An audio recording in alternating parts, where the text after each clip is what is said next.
Hey guys, welcome back to my YouTube channel. If you're new here, my name is Majita Help, and if you're a returning subscriber, baby, the one who watches my videos on a regular, thank you so much for waking up again to the good stuff.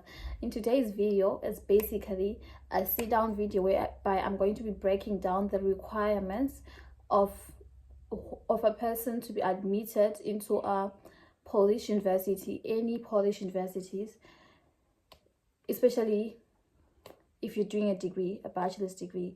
So let me break down.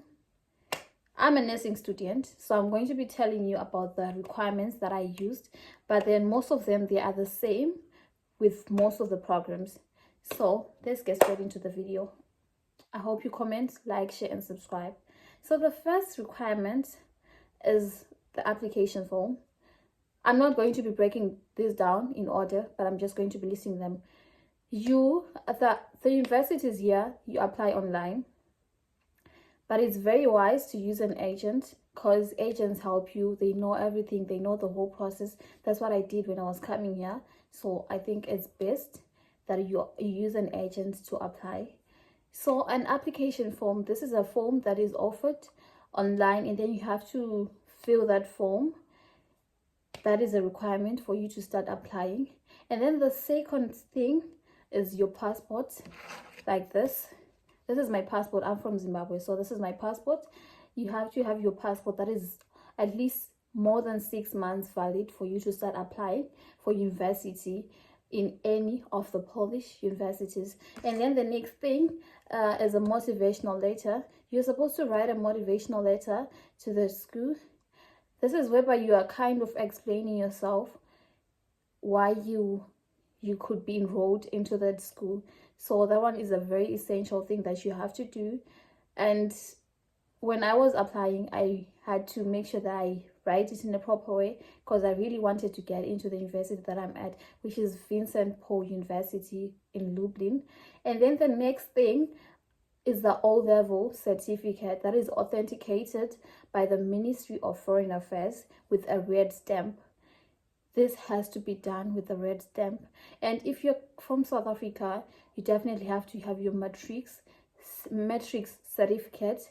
There is, I don't know what they do in South Africa, but then I'm sure that they go to where it's supposed to be stamped, and so that the university will know that this is actually a proper document that is not of fraud or anything of that sort.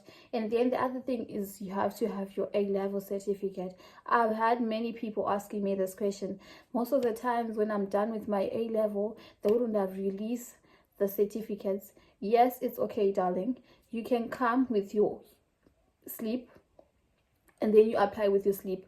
They really accept it, but then you then have to later on during the course of the degree, you then have to make sure that people from home get the certificate for you, so that when you graduate, you're given all your papers, your transcripts, because you have offered all the documents that they needed.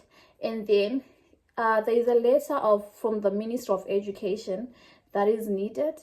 So you go to the Minister of Education, and then they make sure that your documents are verified. This, I'm not really sure of the price now, but then when I heard someone that was like early this year, they were telling me that they paid 100 USD to the Minister of Education for you to get that letter. Allegedly they paid 100. I'm not really sure, but then I think there's a certain amount of money that they end up paying so that they get admitted, that their papers are stamped, and then they'll be able to be admitted to the school because the school needs them. And then the next thing is the application fee. The university needs an application fee. This amount of money, I am not really sure of it, but then when you're applying through an agent, most of the agents, they range from 200 to 300 euros for them to apply the whole process for you, from applying till you're done with all your documents. They'll help you with that. So it's quite easy for you to be using an agent. An agent helps you with everything that you need. And then the next thing is a no objection letter. You have to get a no objection letter so that the school knows that you are perfectly fit to be in the university. And then the last but not least thing that you really need when you're coming to Poland. This is the health report to confirm that you're fit to be a student in any of the Polish universities. You don't necessarily need a medical assessment, but then you need to have a report from the document, which is a physical examination. And the other thing, if you're doing nursing or you're doing physiotherapy or any other medical related degrees, you have to get tested for HIV, which is very essential. In as much as when we come here, they test us again before, like it's usually during first semester, so that if you're not really fit, you can change the program or something will happen. But then they really need that document that are you fit to be studying as a nursing student, because we get to be dealing with needles and stuff, so they really have to know. And then there are some medical assessments that you might have, like testing of hepatitis B and stuff, but the main point is that you have to have a health report.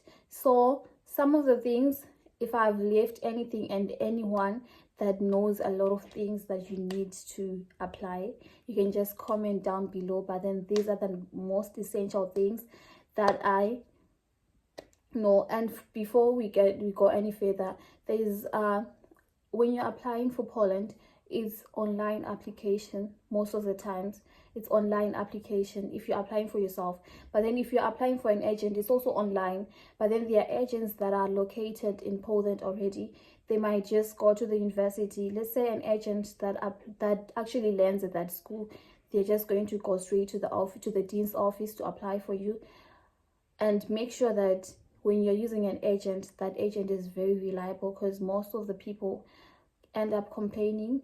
Some people, they end up losing their money. So you have to be sure, and it's better to ask someone who's already here and who they have used, and that person, if that person like helped them throughout the whole process. That's what I did when I was coming here. I had to look for someone that I knew, and then that someone referred me to the person that helped them, and then I ended up getting here. So thank you so much for watching. If you have enjoyed this video, and I hope it was very important to you, have a blessed day, and make sure you comment, like, share, and subscribe to my channel. Bye.